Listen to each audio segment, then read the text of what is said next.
രണ്ട് പ്രധാനപ്പെട്ട വാർത്തകൾ രാജ്യത്തെ പ്രമുഖ മാധ്യമങ്ങൾ ഇന്ന് ചർച്ചയാക്കിയിട്ടുണ്ട്. ഒന്ന്, NIA വശം പോപ്പുലർ ഫ്രണ്ടിന് പണം അയച്ചവരുടെ പൂർണ്ണ പട്ടിക നാട്ടിൽ വരാനാകാതെ ഗൾഫിലുള്ള പോപ്പുലർ ഫ്രണ്ട് പ്രവർത്തകർ എന്നുള്ള റിപ്പോർട്ട്.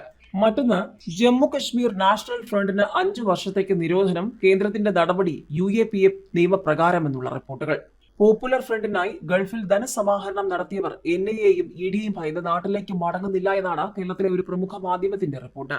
പോപ്പുലർ ഫ്രണ്ട് നിരോധനത്തിന് ശേഷം നാട്ടിലെ കുടുംബത്തെ സന്ദർശിക്കാനാകാതെ കുടുങ്ങിക്കിടക്കുകയാണ് പലരും എന്നുള്ള റിപ്പോർട്ടുകളാണ് ചർച്ചയാകുന്നത്. NIA പിടികൂടിയ PFI ചാർട്ടേഡ് അക്കൗണ്ടന്റിൽ നിന്ന് ഗൾഫിൽ നടത്തിയ ഇടപാടുകളിൽ ഉൾപ്പെട്ടവരെ കുറിച്ചുള്ള പൂർണ്ണ വിവരങ്ങൾ ലഭിച്ചിരുന്നു.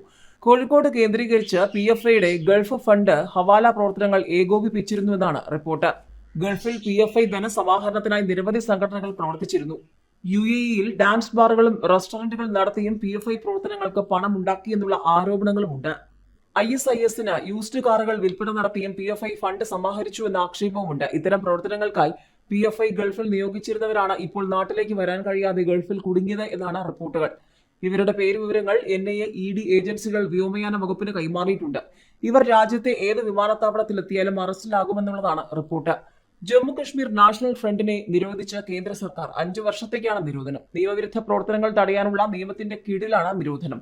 നയീം അഹമ്മദ് ഖാന്റെ നേതൃത്വത്തിലുള്ള സംഘടനയാണ് JKNF. ജമ്മു കശ്മീർ നാഷണൽ ഫ്രണ്ടിനെ നിരോധിത സംഘടനയായി നരേന്ദ്രമോദി സർക്കാർ പ്രഖ്യാപിച്ചുവെന്ന് കേന്ദ്ര ആഭ്യന്തരമന്ത്രി അമിത്ഷാ സോഷ്യൽ മീഡിയ പ്ലാറ്റ്ഫോമായ Xൽ കുറിച്ചു.